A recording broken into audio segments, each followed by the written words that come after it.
High, আমি আমার দ্বিতীয় দিনের লার্নিং নিয়ে ফিরে এসেছি। এই প্লেলিস্টের দ্বিতীয় ভিডিও এটা। আপনারা এখানে ওভারভিউ দেখতে পাচ্ছেন। আমি পুরো ভিডিওটি দেখবো, নোট নিব, কি শিখলাম তা আপনাদের জানাবো। ভিডিও সামারি দেখার জন্য আপনারা তাদের গিটহাব লিঙ্কে ক্লিক করতে পারেন। ঠিক আছে, আমাকে ভিডিওটি শেষ করতে দিন। ওকে, আমার ভিডিওটি দেখে শেষ হয়েছে। এখানে আমি তাদের নোট রেখেছি, কি বলেছে বাংলা এবং ইংরেজিতে বিভিন্ন নোট রেখেছি। তারপরে এখানে আছে তাদের গিটহাবে তাদের ক্লাসের ওভারভিউ দেওয়া আছে। We need freedom, we have desktop technology war, ঠিক আছে। তারপর আজকের এজেন্ডা, কেন আমাদের প্রোগ্রামিং ল্যাঙ্গুয়েজ লাগবে সেটা স্টেপ বাই স্টেপ বোঝানো হয়েছে। কেন এতগুলো ল্যাঙ্গুয়েজ তৈরি করা হয়েছে, শেষ কথা বলা হয়েছে। ঠিক আছে। ও আর হ্যাঁ, আমি একটা জিনিস প্রথম ভিডিওতে দেখাতে ভুলে গেছি। থার্ড ক্লাস ওভারভিউতে ক্লিক করে রিসোর্সে ক্লিক করবেন। তারপর এখানে দেওয়া আছে থার্ড, ফার্স্ট, সেকেন্ড, থার্ড সব লিঙ্কে যেতে দেখবেন। এখানে সাধারণত একটা অ্যাপ্লিকেশন বানানোর কথা হচ্ছে পিএস ক্যাফে কমান্ডের জন্য। ঠিক আছে, ডিসক্রিপশন আছে, এটা চ্যাটজিপিটি আর জেমিনিতে চাইলে বাংলা ট্রান্সলেট করে দেখতে পারেন। তারপর কি রিকোয়ারমেন্টস হচ্ছে, কিভাবে এগুলো সিলেক্ট করা আছে। ঠিক আছে, এখন আমি আমার নোটে চলে যাই। ওকে, কেন আমাদের প্রোগ্রামিং ল্যাঙ্গুয়েজ লাগে বা প্রোগ্রামিং ল্যাঙ্গুয়েজ কি? প্রোগ্রামিং ল্যাঙ্গুয়েজ হলো নির্দেশনাবলী এবং নিয়মের একটি সুশৃঙ্খল কাঠামো, যা মানুষ কম্পিউটারের মাধ্যমে বিভিন্ন কমান্ড প্রধান এবং সমস্যা সমাধানের জন্য ব্যবহার করে। আচ্ছা, আসলে আমাদের প্রোগ্রামিং ল্যাঙ্গুয়েজের মাধ্যমে আমাদের রিয়েল লাইফে যে সমস্যা হয় সেগুলো আমরা কম্পিউটারকে বোঝাতে পারি, কারণ কম্পিউটার তো আমাদের কথা বোঝে না। প্রোগ্রামিং ল্যাঙ্গুয়েজের মাধ্যমে আমরা সেটা বোঝাই। প্রোগ্রামিং ল্যাঙ্গুয়েজ আবার মেশিন কোডে রূপান্তরিত হয় বা বাইনারিতে রূপান্তরিত হয়, কম্পিউটার এভাবে বুঝতে পারে। প্রোগ্রামিং ল্যাঙ্গুয়েজের আর কোনো কাজ নেই, মেইন কাজ কোনো প্রবলেম কম্পিউটারকে বোঝাতে আমরা এটা ব্যবহার করি। অনেক প্রোগ্রামিং ল্যাঙ্গুয়েজ আছে। কেন এত ল্যাঙ্গুয়েজ একটা উদাহরণ দেওয়া হয়েছে। যেমন হার্ডওয়্যারের দোকানে শত শত ধরনের সরঞ্জাম থাকে, একই কারণে পৃথিবীতে হাজার হাজার প্রোগ্রামিং ল্যাঙ্গুয়েজ আছে না। আলাদা আলাদা জিনিস করার জন্য আলাদা আলাদা টুলস লাগে। ঠিক আছে, এক একটা কাজ করে। যেমন জাভাস্ক্রিপ্ট এসেছে ওয়েবসাইটের কারণে। ওয়েব ব্রাউজারে সব ওয়েব ব্রাউজার জাভাস্ক্রিপ্ট সাপোর্ট করে, এই জন্য জাভাস্ক্রিপ্ট ইউজ করা হয়। আবার পাইথন এসেছে ডেটা সায়েন্স এআই কাজ সহজ করতে। ভিডিও গেমসের জন্য C++ ব্যবহার করে। এগুলো করতে আসেনি, বিভিন্ন কারণে এসেছে এবং এখন বিভিন্ন কারণে বিভিন্ন কিছুতে ব্যবহার করা হচ্ছে। যে এখানে ডিটেলসে আলোচনা করা হয়েছে, এক্সাম্পল দেওয়া হয়েছে। এবার বলা হয়েছে যে why different programming languages for client, মানে ক্লায়েন্ট আর সার্ভারের জন্য ভিন্ন ভিন্ন ল্যাঙ্গুয়েজ কেন? ক্লায়েন্ট হচ্ছে ফ্রন্ট এন্ড হচ্ছে আমাদের ব্রাউজারে থাকে, আর ব্রাউজারে কম্পালসারি হিসেবে জাভাস্ক্রিপ্ট দিয়ে দেওয়া হয়েছে, তাই জাভাস্ক্রিপ্টই ইউজ করতে হবে। আর ব্যাক এন্ড মানে সার্ভার মানে যে কোনো একটা কম্পিউটার আমরা যে কোনো সফটওয়্যার ল্যাঙ্গুয়েজ ইউজ করতে পারবো, অ্যাপ্লিকেশন নামাতে পারবো, পাইথন, জাভা, পিএইচপি সব কিছু নামাতে পারবো। কারণ ব্রাউজারে সীমাবদ্ধতা আছে জাভাস্ক্রিপ্টের, আর ব্যাকএন্ড বা সার্ভারে সেটা নেই। এই জন্য ক্লায়েন্টের জন্য ডিফারেন্ট, সার্ভারের জন্য ডিফারেন্ট ছিল এতদিন। কিন্তু আবার জাভাস্ক্রিপ্টের জন্য নোটজেস নিয়ে আসার পরে এটা ইজি হয়েছে। এখন আমরা ক্লায়েন্টেও জাভাস্ক্রিপ্ট মানে ফ্রন্টেও জাভাস্ক্রিপ্ট ইউজ করতে পারবো, ব্যাকএন্ডেও জাভাস্ক্রিপ্ট ইউজ করতে পারবো। তারপর হচ্ছে স্ক্রল করি, আন্ডারস্ট্যান্ডিং প্রোগ্রামিং প্যারাডাইমস। প্যারাডাইমস কি? প্যারাডাইমস শর্টলি বোঝাতে গেলে এতে প্রোগ্রামিং ল্যাঙ্গুয়েজকে ক্যাটাগরি হিসেবে ভাগ করাকে প্রোগ্রামিং প্যারাডাইমস বলে। মূলত দুইটা আছে প্যারাডাইমস, ইম্পারেটিভ আর ডিক্লারেটিভ। ইম্পারেটিভ প্যারাডাইম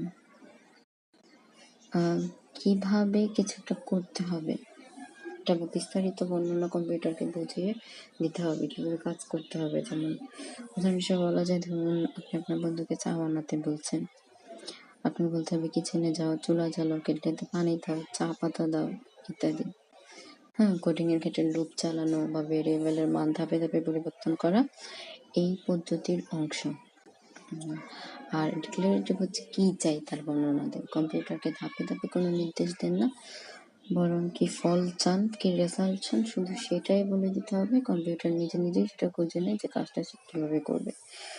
সহজ উদাহরণ দিলে বলা যায়, আপনি আপনার ফ্রেন্ডকে আবার বললেন আমাকে 1 কাপ চা দাও, কিন্তু বললেন না কিভাবে চা বানাতে হবে, শুধু বললেন যে কি প্রয়োজন।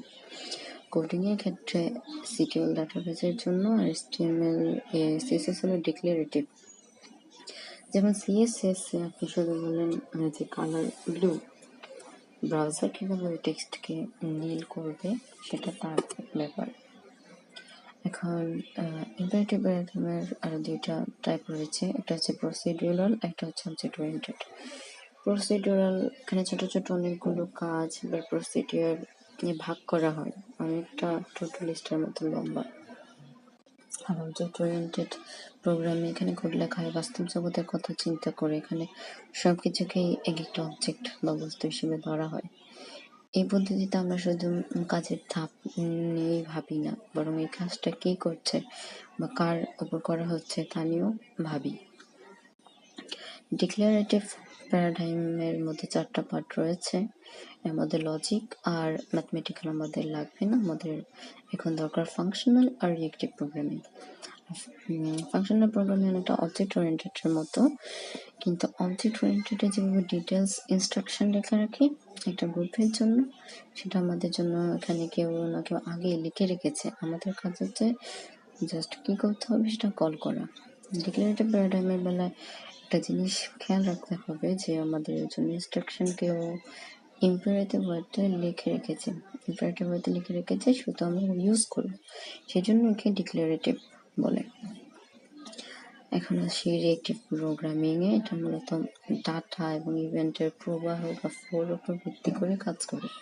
এখানে আমরা কম্পিউটারকে বলে রাখি যখন কোনো চেঞ্জ হবে তখন তুমি রিয়েক্ট করবে, কিন্তু বারবার চেক করতে হবে না যে চেঞ্জ হয়েছে কিনা কোনো ডাটা। যখনই চেঞ্জ হবে তখন নিজে থেকেই কোড কাজ করা শুরু করে দেবে।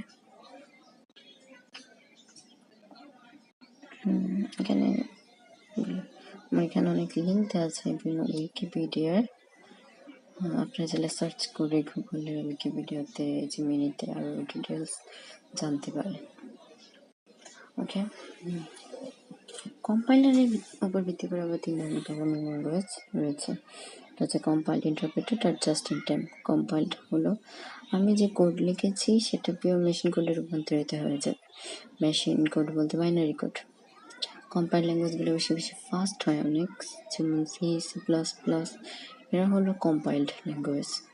কম্পাইল ল্যাঙ্গুয়েজের 3টা স্টেপ। প্রথমে কোড লিখবেন, তারপরে exe অথবা ক্লাস ফাইল বিল্ড করবেন, তারপর আপনি রান করবেন। এতে সুবিধা কি? এতে আপনার কম্পাইলে টাইম লাগবে কিন্তু এক্সিকিউশনে খুব কম টাইম লাগছে, তাই প্রোগ্রামের দ্রুত রান হয়। আরেকটা সুবিধা হলো কম্পাইল করার সময় যদি কোডে কোনো ভুল থাকে তাহলে সেটা আপনাকে ধরিয়ে দেবে, এটাকে বলে কম্পাইল টাইম এরর। অসুবিধা হলে এগুলোতে বুট করতে টাইম বেশি লাগে কিন্তু এক্সিকিউশনে টাইম কম লাগে। ইন্টারপ্রেটেডের কাজ হচ্ছে শুরুতে কোডটা রান করবে, তারপর যখন যেটা লাগবে সেটা রিড করে সেই অনুযায়ী এক্সিকিউট করবে। যেমন পাইথন, ধরেন আপনি পাইথনে কোড লিখলেন, রান বাটনে ক্লিক করলেন, সে লাইন বাই লাইন পড়বে না, সে পুরো কোডকে যদি কোথাও ভুলও থাকে সে রান করবে, সে ধরতে পারবে না, কারণ সে তো কম্পাইল করছে না, কম্পাইল মানে অনুবাদ তো করছে না কোডটাকে পুরো। যখন দরকার হবে তখন সেটা পরে কম্পাইল করে মেশিনকে বুঝিয়ে দেবে, তো এগুলোতে রান টাইম এরর বেশি হয়। এই সমস্ত ল্যাঙ্গুয়েজের অসুবিধা হলো একটা কোড বারবার কম্পাইল করবে আর এক্সিকিউশনে অনেক বেশি টাইম লাগবে। সে কারণে ইন্টারপ্রেটেড ল্যাঙ্গুয়েজগুলো অনেক স্লো হয় কম্পাইল ল্যাঙ্গুয়েজের তুলনায়। এগুলোতে বুট করতে টাইম কম লাগে কিন্তু এক্সিকিউশনে টাইম বেশি লাগে। আর এটা হচ্ছে যে JIT or just in time.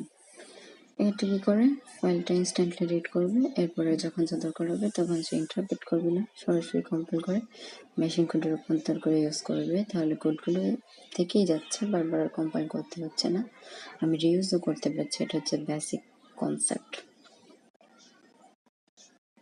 ঠিক আছে, জাস্ট ইন টাইম কম্পিলেশন হলো এখন জাভাস্ক্রিপ্টে জাভার মতো ল্যাঙ্গুয়েজকে দ্রুত গতিতে রান করতে সাহায্য করতেছে।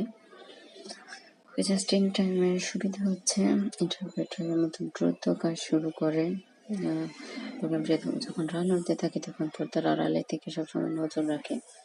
যদি দেখে কোনো কোড বা ফাংশন বারবার রান হচ্ছে তখন সে এটার ইন্টারপ্রেটার দিয়ে বারবার অনুবাদ করে না, তখন নির্দিষ্ট কোডটুকু সরাসরি মেশিন কোডে কম্পাইল করে ফেলে। পরের বার যখন কোডটি রান করার প্রয়োজন হয় তখন সে ইন্টারপ্রেটারকে বাদ দিয়ে সরাসরি তৈরি করা মেশিন কোডটিকে ব্যবহার করে।